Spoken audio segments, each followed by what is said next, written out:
All right, gonna go quick on this. I wanted to put this out there because I know a lot of people you'll hear like stories about The Rock talking about his $7 story. And if you haven't heard that, I'm not gonna spoil it. I'll let him do justice. Like, go to his YouTube channel and watch that.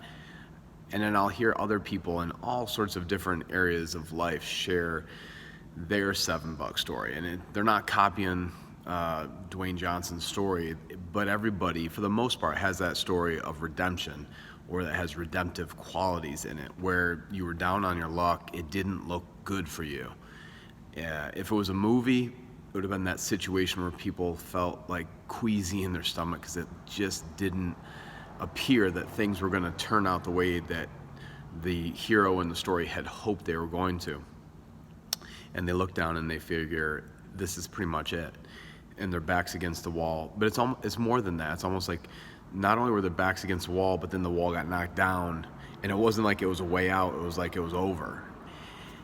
And then you come back from that. And so if you don't have one of those stories in your head yet, like that's at an exceptional level where it was like overwhelming that you came back and it was just an incredible win. It might be just that you survived to fight or live or play another day. The bottom line is there is something in your history you've already overcome, and maybe it wasn't on a huge level, but it was something that had redemptive qualities for it. So just like in an interview, when you sit down for an interview for a job, or you're interviewing for a spot on a team or for a place in admissions at a college, they'll often ask you of giving examples of a time when you were down on your luck and you came back, or when you really had something that you had a massive learning experience with, or that you assisted somebody in accomplishing something, or something that's a feel-good moment where it didn't look like this was going to go well and it ended up being a positive for you. And so one of the things that I think is really helpful is to make sure that you have these emotional experiences that you have in your memory that you also remember in your body, that you remember the different senses that went with it. And when you can call on those things and pick from them, it's so that you can empower yourself and inspire yourself, motivate yourself to continue, or to pick yourself back up, or to just emotionally give yourself a break, to allow yourself to just be one with wherever you are, and not jump to conclusions to think that this is going to be it, you're not going to make it through, and then all this other horrific fear stuff that just kind of like starts to fester in your mind and starts to like gravitate other fearful experiences to it. You can stop. You can hit the pause button. You can think, hey, there was a time when I had it worse than this, or I thought that I had it worse than this, or that if you can't come up with any of your own, borrow from some other people that you relate with, or similar experiences or similar backgrounds, and use their stories until you get one of your own.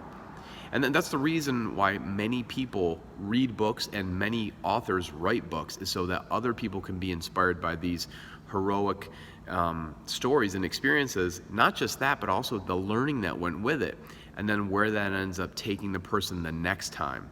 Because through this time, there often will be a next time, and that next time is going to bring with it a greater reward, possibly a greater failure, a greater loss, greater fear that goes with it, greater excitement, all these other things. So enjoy where you are right now.